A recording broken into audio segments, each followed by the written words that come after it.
Tetapkan bersama kami program 1 RRI Cirebon, kanal informasi dan inspirasi dalam Mutiara Pagi. Assalamualaikum warahmatullahi wabarakatuh. Alhamdulillahirabbil alamin wa binasta'in ala umuri dunya wa din wa ala alihi wa ashabi ajmain. Allahumma shalli ala sayyidina Muhammad wa ala ali sayyidina Muhammad. La haula wala quwata illa billahil aliyil azim. Alhamdulillah pendengar, pada kesempatan pagi hari ini, pagi yang insyaallah dipenuhi oleh keberkahan dari Allah Subhanahu wa taala, di mana kita bisa bersama dalam kajian Mutiara Pagi Interaktif yang akan menghadirkan tema hukum menikah. Dan alhamdulillah pada kesempatan pagi hari ini yang saya hormati Alusan Nasuha SAG MEC dari Bimas Islam Kemenang Kota Cirebon dan sekaligus juga dari Kamtibmas Polres Ciko sudah hadir dan akan bersama-sama Anda hingga nanti pukul 6 sebelum Anda menyimak berita daerah pagi. Dan pendengar, Anda bisa berinteraktif bersama kami melalui line telepon kami di 0231 8493259 ataupun juga di 0231486374 dan juga di 081324951935. Anda bisa pergunakan nomor telepon WA kami dan juga nomor WA kami untuk pagi hari ini, dan juga di live chat YouTube kami RRI Cirebon pada pagi hari ini pendengar. Baik pendengar, sebelum Anda bisa berinteraksi bersama kami, kita akan simak terlebih dahulu kajian akan segera diuraikan oleh Alusan Nasuha SAG MESE dari Bimas Islam Kemenang Kota Cirebon sekaligus juga dari Kamtibmas Polres Ciko yang akan menghadirkan kajian hukum menikah. Silakan Pak Ustaz. Assalamualaikum warahmatullahi wabarakatuh. Waalaikumsalam warahmatullahi wabarakatuh. Innal hamdalillah nahmaduhu wa nasta'inuhu wa nastaghfiruh wa na'udzu billahi min syururi anfusina wa min sayyiati a'malina. May yahdihillahu fala mudhillalah wa may yudlil fala hadiyalah. Asyhadu an la ilaha illallah wahdahu la syarikalah wa asyhadu anna Muhammadan abduhu wa rasuluh. Allahumma salli wa sallim wa barik ala sayyidina Muhammad wa ala alihi wa ashabihi wa barik wa sallim ajma'in. Rabbi israh li sadri wa yassir li amri wahlul 'uqdatam min lisani yafqahu qawli. Ya Fattahu ya Alim, iftah lana futuhal arifin. Para pendengar setia RRI Radio Kanal Inspirasi yang dimuliakan oleh Allah Subhanahu wa taala. Alhamdulillah pada kesempatan pagi yang berbahagia ini kita diberikan kenikmatan oleh Allah Subhanahu wa taala, baik berupa nikmat sehat walafiat, nikmat panjang umur, lebih-lebih nikmat iman dan Islam. Semoga kita menjadi orang yang pandai bersyukur atas nikmat yang Allah berikan. Salah satunya adalah menjalankan salah satu kewajiban, yakni thalabul ilmi melalui siaran RRI Mutiara Pagi. Mudah-mudahan kita mendapat ziyadatul ilmi dan mendapat ridho Allah Subhanahu wa taala. Amin ya rabbal alamin. Salawat dan salam semoga tetap tercurah limpahkan kepada junjungan kita Nabiyana wa Habibana Muhammad sallallahu alaihi wasallam, dan semoga kita selaku umatnya mendapat syafaat ila yaumil qiyamah. Amin amin amin ya rabbal alamin. Para pendengar setia RRI dimanapun berada, di edisi hari Rabu tanggal 1 Maret 2023 saya akan mengangkat tema tentang hukum menikah. Para pendengar dimanapun berada, bahwa kita diciptakan oleh Allah Subhanahu wa taala adalah berpasang-pasangan. Ada laki, ada perempuan, ada siang, ada malam. Maka khusus bagi manusia, ketika kita akan menghadapi ataupun akan mempersiapkan dalam rumah tangga yang baik, maka salah satu di antaranya adalah melalui akad nikah ataupun proses pernikahan. Namun kaitannya dengan pernikahan tentunya kita memiliki dasar hukumnya, baik dari Al-Quran maupun dalam hadis. Bagaimana saya sampaikan pada minggu kemarin kaitannya dengan Allah dan Rasulullah memerintahkan kita untuk menikah. Dan menikah pun ada beberapa hukum. Kalau melihat dari konteks hadis Nabi, an-nikahu sunnati faman raghiba an sunnati falaisa minni. Nikah adalah merupakan sunnahku, kata Nabi. Barang siapa yang tidak menikah atau membenci menikah, bukanlah termasuk umatku. Berarti secara dasar, secara ideal, nikah itu adalah sunnah. Kalau sunnah adalah ketika mengerjakan mendapatkan pahala dan tidak mengerjakan tidak mendapat apa-apa. Namun ketika ada orang mau menikah, dilihat dari niatnya. Kalau niatnya itu hanya semata mencari dunia semata atau menguruk kekayaan orang lain, tujuannya tidak baik, maka bisa juga dikatakan hukumnya nikah itu adalah haram.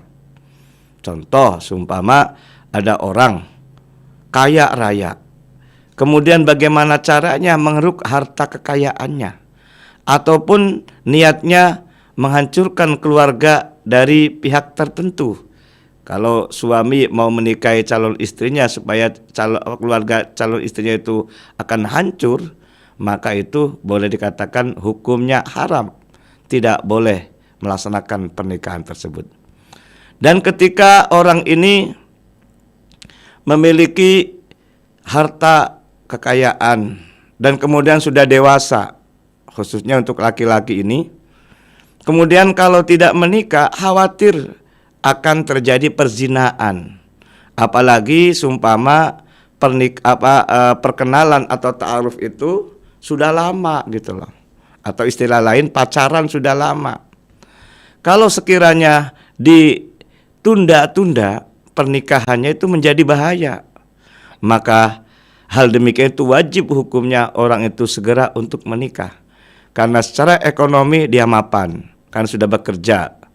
Kemudian secara usia pun sudah cukup melebihi dari usia 25 seumpama. Maka untuk menghindari dari perzinaan itu, maka wajib hukumnya untuk menikah. Para pendengar setia RRI Radio Kanal Inspirasi yang dimuliakan oleh Allah Subhanahu wa taala. Kemudian bisa juga hukumnya itu makruh.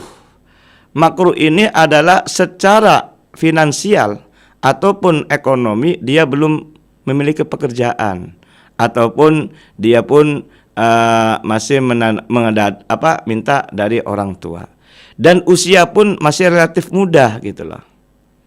Nah, jangan sampai terjadi hal-hal yang tidak baik, maka belum dikatakan wajib, belum dikatakan sunnah, tapi dikatakan makruh karena usia masih relatif muda, kemudian mungkin finansial dia belum bekerja. Para pendengar setia RRI Radio Kanal Inspirasi yang dimuliakan oleh Allah SWT, maka hukum menikah ini melihat dari tujuannya, dilihat dari niatnya. Kalau niatnya baik, semata-mata hanya mendapat ridho Allah Subhanahu wa taala dan menjalankan salah satu syariat Allah Subhanahu wa taala, usia pun cukup, kemudian sudah dia cakap untuk mencari pekerjaan, maka sunnah. Sebagaimana hadis Nabi Muhammad SAW, an-nikahu sunnati faman raghiba an sunnati falaisa minni. Dan kemudian masalah dengan pernikahan ini, Undang-Undang Nomor 1 Tahun 1974 ini dirubah melalui Undang-Undang Nomor 16 Tahun 2021. Ini tahun 2019. Ini kaitannya dengan masalah batas usia. Supaya orang calon pengantin ini secara fisik, secara kesehatan dia stabil, maka usia boleh menikah itu minimal 19 tahun. Kalaupun kurang dari 19 tahun, minta dispensasi. Mudah-mudahan dengan pernikahan ini kuat secara mental, secara fisik, ini insya Allah akan membina rumah tangga dengan sakinah, mawaddah, warahmah. Tujuan sakinah itu adalah supaya kita menikah dalam rumah tangga ini tenang, damai, ada suami, ada istri. Bahkan ketika ada hal-hal yang sifatnya ini krusial, maka bisa dicurhatkan kepada pasangannya, sehingga damai kelihatannya. Dan ketika setelah bekerja capek dan seterusnya, ketika sudah pulang dan sampai di rumah ada istri, ada suami, ada anak-anak, kan menjadi segar bugar juga. Bahkan ketika capek dalam bekerja, kalau sudah pulang ke rumah ini ada tanda tangis dari keluarga, anak-anaknya terutama, ini insya Allah akan hilang kecapean tersebut. Dan menikah pun adalah mawaddah, cintanya itu tumbuh saat waktu pandangan mata pertama. Namun yang nama cinta kan akan pudar setelah fisiknya orang itu berubah juga gitu loh. Namun yang ketiganya adalah marahmah, kasih sayang. Makanya tidak hanya sekedar cinta, tapi kasih sayangnya akan tumbuh di saat sudah usia lanjut. Maka menikah ini kalau bisa sampai akhir hayat. Jangan sampai nenek-nenek dan kakek-kakek. Karena kakek-kakek nenek kan masih ada usia sebelumnya kan gitu loh. Karena tidak sedikit ketika sudah kakek-kakek, sudah nenek-nenek, malah cerai gitu loh. Jadi kalau bisa menikah ini sepanjang hayat. Terima kasih, mudah-mudahan apa yang disampaikan ini menjadikan keberkahan dan ada perbendaharaan ilmu kaitannya dengan hukum menikah. Terima kasih Mas Fian. Baik, terima kasih Alasan Nasuha SAG MBSI dari Bimas Islam Kemenak Kota Cirebon. Dan kita langsung sapa saja pendengar yang akan bergabung di line telepon untuk pagi hari ini, di line telepon di 74 untuk pagi ini. Kami akan sapa Anda. Assalamualaikum. Waalaikumsalam warahmatullahi wabarakatuh, Mas Fian. Pak Nurubin, silakan. Assalamualaikum Ustaz. Waalaikumsalam warahmatullahi wabarakatuh. Sehat Pak Rubin? Alhamdulillah. Alhamdulillah. Ini memang menarik juga. Minggu kemarin juga membicarakan ini. Dan memang ini barangkali memang tugas dari Hari Rebo ini, karena menyangkut perkawinan, waris dan wakaf. Kali ini rupanya pada perkawinan atau pernikahan. Lah, memang dalam pernikahannya undang-undang tahun awal ya tahun 74 tadi yang saya katakan sampai dengan sekarang diperbarui, hanya perubahan masalah usia, umur atau usia. Ya, itu mudah-mudahan juga nanti bisa dilaksanakan. Namun bagaimana pertimbangannya kalau mereka belum umur dilarang nikah, tapi kalau sudah umur kok tidak ada anjuran dari pemerintah untuk menikah ya. Kemudian mereka yang sudah 30 tahun harus nikah, kalau tidak nikah ada hukuman atau ada sanksi bagaimana. Ini kok tidak ada ya. Jadi memang perimbangan ini kurang seimbang ini. Ini sih menurut saya karena hanya secara subjektif ya. Jadi mereka dilarang menikah, tapi nanti kalau sudah saatnya mau menikah, mereka ada kesulitan menikah. Barangkali di pedesaan, di kampung kami ini, orang-orang tua kita kan, lah, pemuda wadon ya, anggota gajian kok harus gede sekolah, kadang-kadang kapiran. Lalu mereka kecil-kecil ya jadi pengantin. Ini kadang-kadang ke sana. Namun secara akal memang banyak faktor. Untuk itu maka dalam hal ini memang kita juga mengharapkan bahwa penjelasan-penjelasan ini cukup masuk akal dan kita masyarakat bisa memahaminya. Hanya yang perlu ada keseimbangan, dianjurkan menikah dan dilarang menikah. Memang barangkali dari pemerintah juga mengatur. Sebagaimana juga poligami dengan pelacuran. Ini dua hal yang berbeda, tapi memang dalam agama dilarang. Tapi kalau tidak ada prostitusi atau tidak ada itu tempat gedung-gedung pelacuran, ya mereka bisa melacur di mana-mana. Ini kelemahannya begitu. Lah, orang dilarang nikah dalam usia dini, nanti mereka menjadi zina di mana-mana. Lalu tiba-tiba banyak seperti yang kita dengar di mana itu, secara massal kan semuanya muda-muda hamil-hamil semuanya. Nah, ini bagaimana menurut Ustaz? Jadi mohon uraiannya supaya kita juga makin jelas apa yang dimaksud dengan peraturan ini dan kemaslahatan daripada undang-undang ini. Baik. Matur nuwun. Terima kasih Pak Assalamualaikum Dirubin. warahmatullahi wabarakatuh. Waalaikumsalam warahmatullahi wabarakatuh. Pak Dirubin, terkait dengan nikah, kita akan sapa pendengar kembali yang akan bergabung di line telepon terlebih dahulu. Assalamualaikum, silakan. Waalaikumsalam warahmatullahi wabarakatuh, Bung Pian. Baik, Ibu Indra, silakan. Assalamualaikum Pak Ustadz Nasuh Fakih. Waalaikumsalam warahmatullahi Iya, wabarakatuh. iya, menyambung tadi yang dikatakan Pak Rubin. Dalam undang-undang pernikahan ada ketentuan batas umur untuk boleh menikah. Nah, bagaimana menerangkan kepada masyarakat awam yang loh, Siti Aisyah sendiri menikah dengan Nabi itu umur 9 tahun. Maaf kalau saya salah. Nah, bagaimana kita menerangkan ini? Terima kasih Pak Ustadz.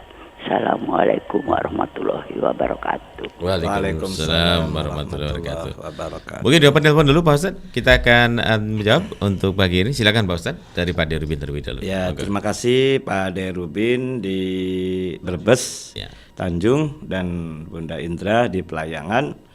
Ini kaitannya dengan undang-undang ya.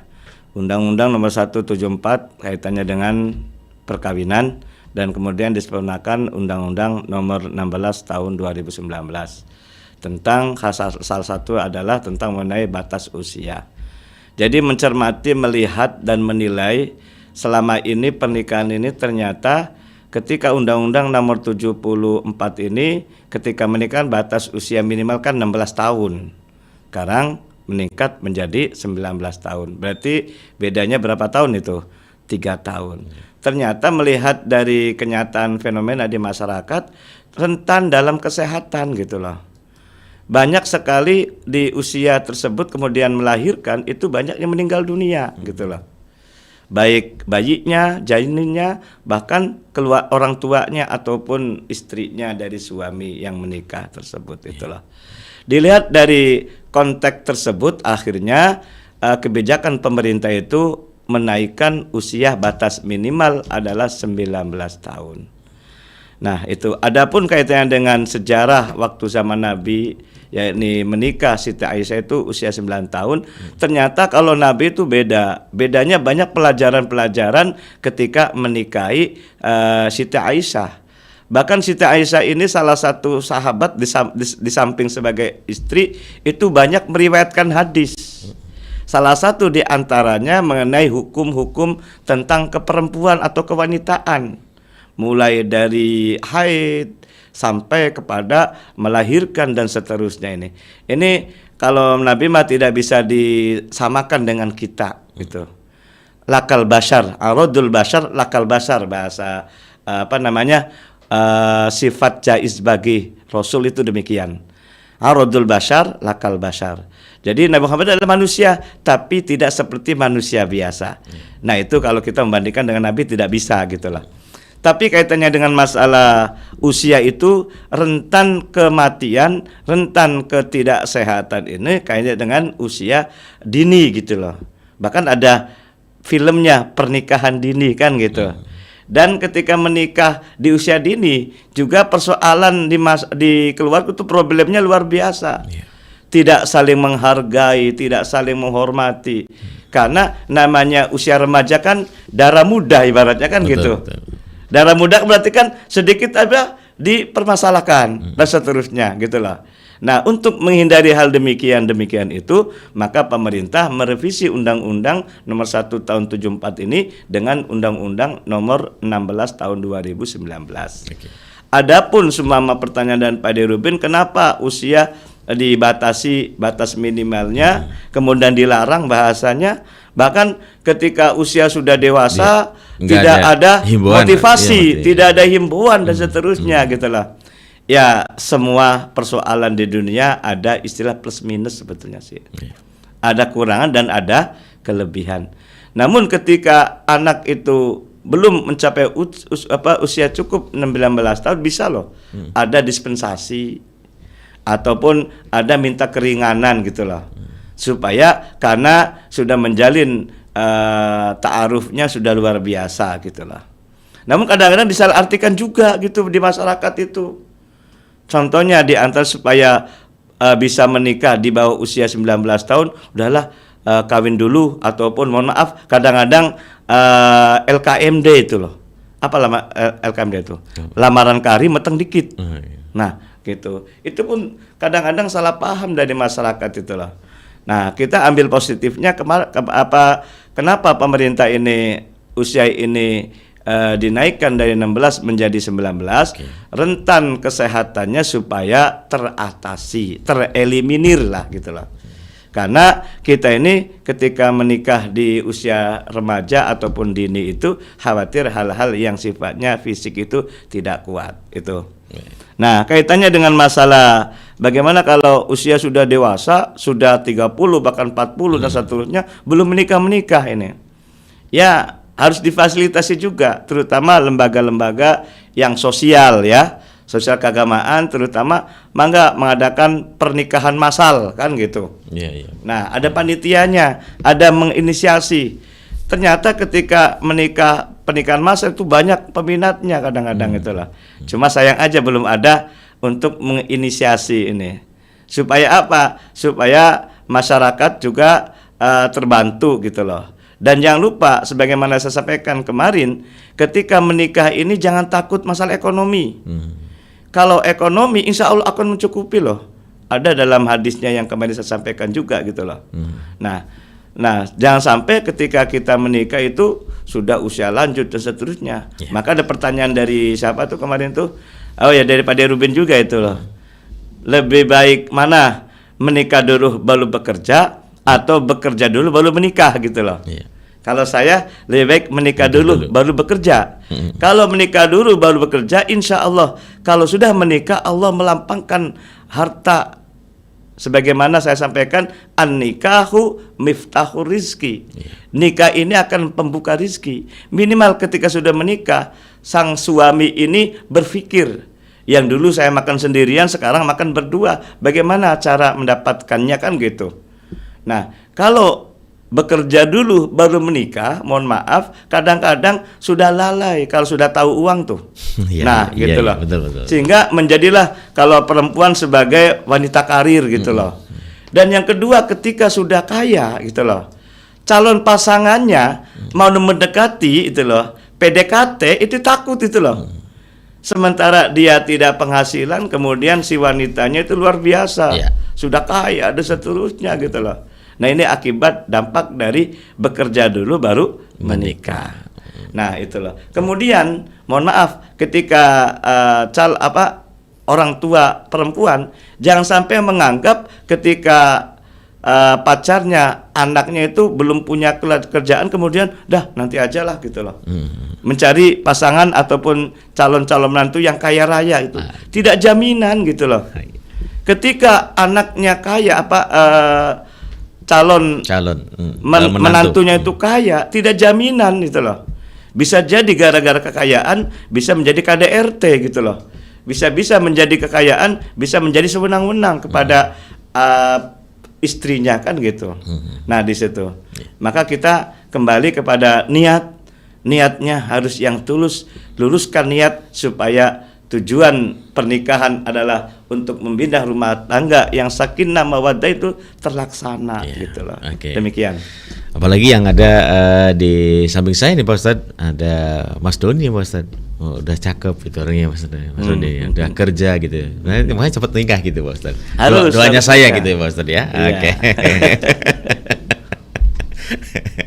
Terus saya nggak ada kameranya nih di ruang di ruang operator gitu ya. Barangkali ada yang ngelirik Mas Doni gitu ya Mas Doni ya. Baik, pendengar silakan Anda bisa berinteraktif kembali bersama kami melalui line telepon di 0231 84932259 ataupun jika di 0231 486374 dan juga nomor WA kami 081324951935 dan juga bisa telepon langsung di nomor WA kami 081324951935. Baik, Pak Ustadz, kita akan menyapa pendengar yang sudah berkirim WA. Assalamualaikum Pak Kiai Nasuha, maaf bertanya mengenai ta'aruf. Katanya kalau ngobrol berduaan laki-laki sama wanita itu tidak boleh karena yang ketiganya yaitu syaitan. Yang saya tanyakan, di zaman sekarang ini kan ngobrol berdua di media atau di WhatsApp gitu. Itu bagaimana Pak Ustadz? Seperti apa sih batas ta'aruf itu? Terima kasih. Dari Mimi Aam. Mimi Aam, terima kasih. Di kesempatan pagi ini. Silakan dijawab dulu. Berarti di Gantar ya. Iya. Ya, kaitannya dengan ta'arufan antara laki dan perempuan harus berhati-hati. Benar kata Mimi Aam ini, ada hadisnya itu ya. Jadi ketika berkumpul antara laki dan perempuan lawan jenis, ini ingat yang tiganya ada setan. Artinya bisikan-bisikan rayuan setan luar biasa. Karena sebabnya setan kan ingin mencari teman. Nah itu. Bagaimana caranya? Salah satunya mungkin akhirnya terjadi perzinahan dan seterusnya. Makanya kalau pacaran jangan terlalu lama-lama deh kan gitu. Tetap melalui ta'aruf juga. Dengan ta'aruf ini saling kenal satu dengan yang lain. Perkenalan itu tidak selama-lamanya lah, karena akibat dari perkenalan bisa menjadi masalah. Adapun sekarang dibantu sebetulnya dengan ada media sosial itu bisa terbantu. Dulu kan susah kita bertemu gitu loh. Nah sekarang gampang, walaupun bahkan sekarang perjodohan ataupun antara satu dengan yang bisa ketemu melalui media sosial. Iya.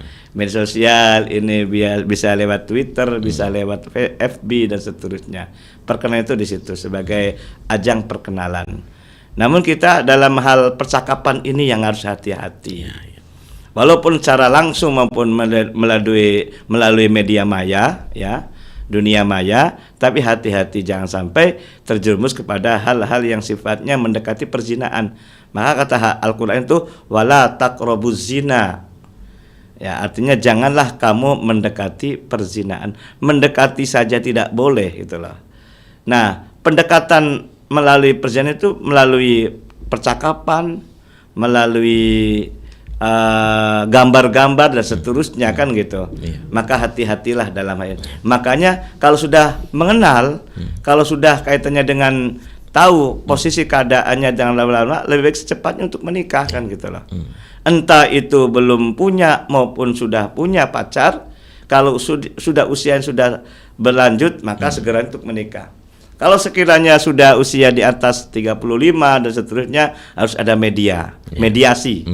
Ya, baik orang tuanya. Maka biro jodoh itu sangat penting sebetulnya kan gitu. Kan gitu. Tapi sekarang juga kan bergantung niat lah Pak Ustadz ya. Iya, tergantung niat. Biro jodoh ada, kemes media sosial banyak, tapi niatnya orangnya ya dalam arti mungkin ya tadi dikatakan Pak Ustadz gitu ya. Masalah ekonomi saya kan belum bekerja, saya kan belum mencukupi kerjanya, saya kan masih serabutan dan lain sebagainya gitu Pak Ustadz. Masih banyak hal yang seperti itu Pak Ustadz ya. Makanya banyak pikiran ini banyak menjadi masalah gitu loh. Makanya dalam masalah apapun jangan banyak pikiran, banyak dipikirin gitu loh. Kalau banyak dipikirin nanti susah gitu loh. Dan ini juga bagi mungkin himbauan Pak Ustadz ya bagi yang mempunyai anak wanita gitu Pak Ustadz ya. Kalau menerima mantu ya jangan dalam tanda kutip kerjanya apa gitu ya, penyiar gajinya kecil, nah nanti aja gitu. Kerjanya apa? Operator, operator gajinya kecil ya Mas Doni ya. Makanya kita harus kembali kepada tawakal kepada Allah. Baik Ustaz. Kita akan menyapa pendengar Pak Ustaz untuk pagi hari di line telepon. Nama kita terputus di 081324951935. Kita akan menyapa. Assalamualaikum Pak Kiai, sehat selalu. Dari Mbak Ulul di Talun Cirebon. Seseorang yang nikah tapi hidupnya berjauhan Pak Ustaz. Masalah nafkah terpenuhi. Cuma suami segala urusan rumah tangga diserahkan sama istri, termasuk mau membangun rumah. Istrinya mengeluh terus. Ini mengeluh apa nih? Mengeluh apa nih? Apa yang harus dilakukan istri? Solusinya Pak Ustadz, terima kasih. Begitu Pak Ustadz. Tapi kita siapa pendengar yang sudah yang sudah bersama di line telepon. Kita akan menyapa terlebih dulu. Assalamualaikum, silahkan. Waalaikumsalam warahmatullahi wabarakatuh Mas Dian. Baik, Pak Aman silakan. Makasih Mas Dian. Assalamualaikum Pak Kiai. Waalaikumsalam warahmatullahi wabarakatuh. Pak Maman, Pak sehat? Alhamdulillah sehat Pak Kiai ya. Pak Kiai sehat juga ya? Ya, alhamdulillah sehat daripada minggu kemarin. Makasih nih. Ini redaksinya sebaliknya nih. Kalau tadi masalah pernikahan, ini masalah perceraian. Kira-kira bagaimana pandangan Pak Kiai ini? dilihat dari segi akhlak buruk, agamanya baik, atau sebaliknya. Kemudian suami tidak memberikan nafkah, kemudian suami tidak menggauli istrinya, tidak memenuhi kewajiban seorang suami, dan tidak dicintai pada suaminya. Nah, ini redaksi ini bagaimana kira-kira nih? Itu yang pertama.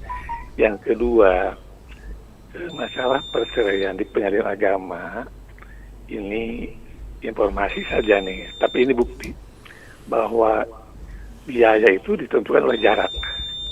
Kalau dalam kota hanya 300, kalau di luar kota 700. Nah, sekarang kalau luar kotanya di Losari, katakanlah Kabupaten Cirebon, dengan di Kedaung, ini kan berbeda, tapi biayanya sama 700.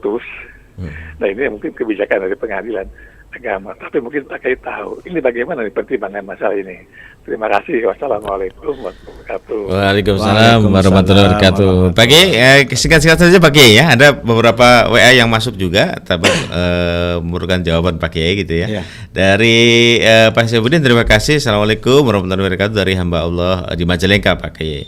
Pak Kiai mau tanya, apakah betul orang yang tidak menikah Allah sudah menyediakan pasangannya di akhirat? Wah, iya, nanti dijawab lagi. Singkat aja Pak Kiai ya mungkin ya. Mohon pencerahannya, terima kasih. Dan kedua dari Kang Asep. Kang Asep, terima kasih. Badenakon Pak Kiai. Hukumnya apa kalau kita sudah balik kemudian secara ekonomi belum mencukupi atau belum ada penghasilan tetap? Ini termasuk hukum nikahnya apa Pak Kiai? Kesuwun, Mas Bian bisa dibaca. Oke, terima kasih Kang Asep di Karangkendal. Silakan Pak Kiai. Ya, terima kasih untuk mengenai Pak Maman ya, kaitannya dengan masalah akhlak buruk, tentang suami tidak menafkahi, tentang mengenai tidak memenuhi kebutuhan hak dan kewajibannya. Makanya ketika setelah menikah, ini suami ini harus diminta untuk perjanjian. Namanya ta'liqut talak. Ketika sudah membacakan perjanjian ta'liqut talak setelah menikah, itu sebagai dasar untuk mengajukan gugatan cerai dari istrinya ke suami, itulah namanya talak huluk gitu ya. Karena ternyata suaminya ini melanggar yang lainnya, sama seperti tadi sampaikan, jauh di mata ya, dekat di hati. Kerjaannya di luar negeri, tapi tercukupi dalam ekonominya gitu loh. Ya Mbak Ulul tadi itu ya. Betul, nah gitulah. Nah, bagaimana kalau sekiranya ini pihak perempuannya ini merasa istilahnya dirugikan dalam tanda kutip, tidak berdampingan setiap saat, kemudian walaupun ekonominya terpenuhi, bisa juga mengajukan gugat cerai ke pengadilan agama. Namun ingat, namanya perceraian itu perbuatan yang halal tapi dibenci oleh Allah Subhanahu wa taala. Abghadul halali indallahi thalaq. Kalau bisa dihindari gitu loh. Harus kita sabar berarti kan gitu. Nah, tapi kalau sekiranya ini sebagai jalan untuk segera untuk punya dampingan yang setia dan berdekat, yaitu caranya. Tapi pakai ada yang mengatakan bahwa kalau 3 bulan ataupun 3 bulan berturut tidak dikasih nafkah. 6 bulan berturut tidak dikasih nafkah, dengan sendirinya jatuh talaknya. Begitu, tapi kan tetap prosesnya mengajukan gugatan dulu kan gitu loh. Karena negara kita bukan negara harus negara hukum, artinya harus ada proses hukum yang dilalui kan gitu loh. Nah, gitu. Makanya perceraian pun dihitung setelah dibacakan putusannya di ke pengadilan agama gitu loh, melalui baik itu iddah dan seterusnya gitu loh. Jadi gitu ya. Jadi bisa melalui gugatan perceraian dari pihak perempuan atau istri gitu loh. Adapun kaitan masalah biaya untuk masalah jauh dekat, yaitu zonasi. Zonasi itu mungkin ada ketentuan dari pengadilan tersebut. Kalau saya melihat, mencermati, mungkin kaitannya dengan mengantar surat ya, relas lah bahasa hukumnya.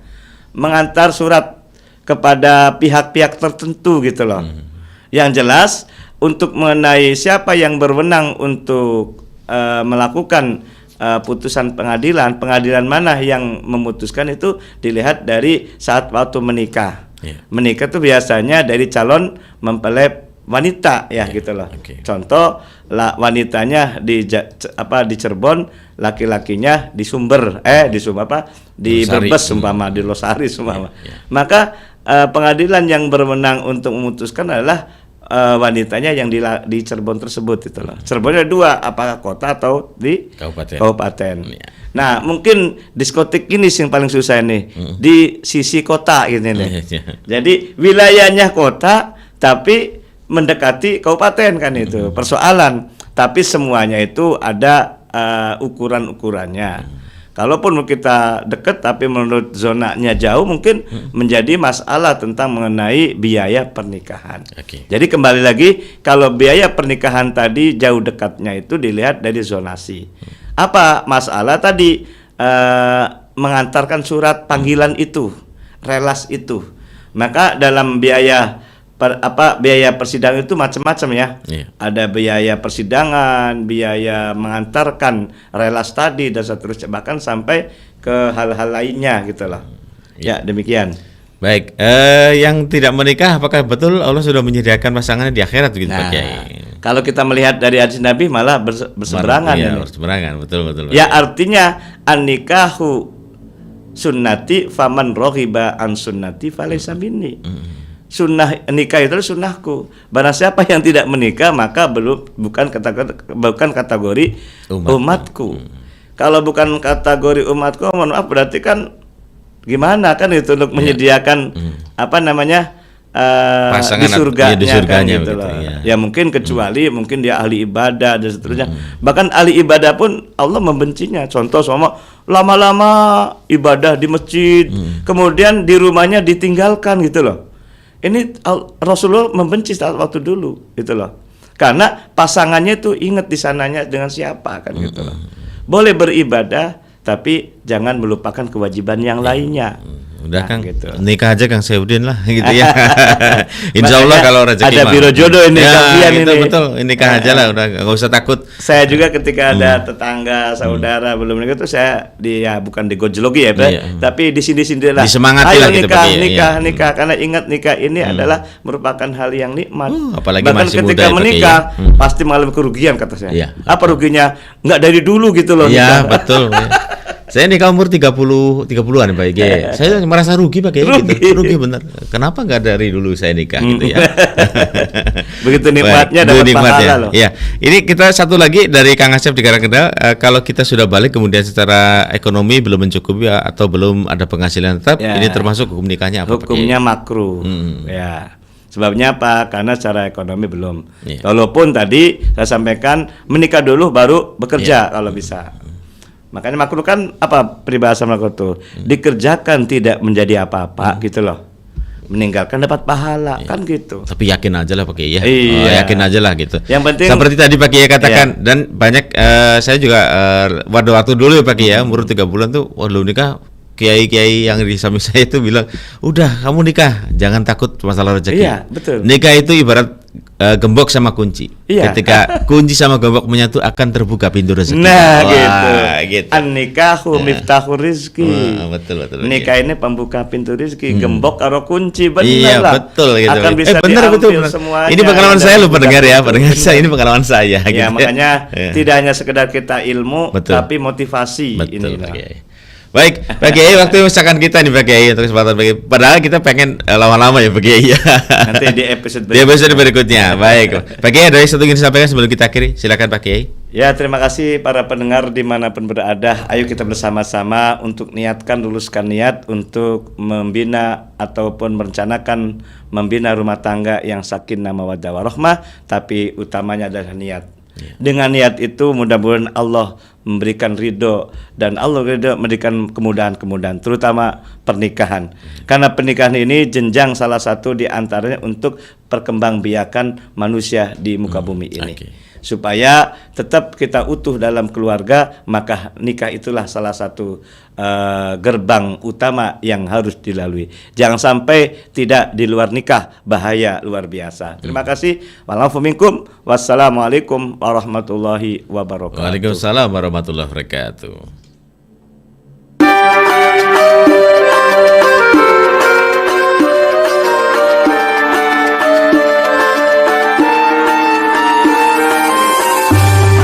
Anda sudah bersama kami dalam Mutiara Pagi Pro 1 RRI Cirebon, kanal informasi dan inspirasi.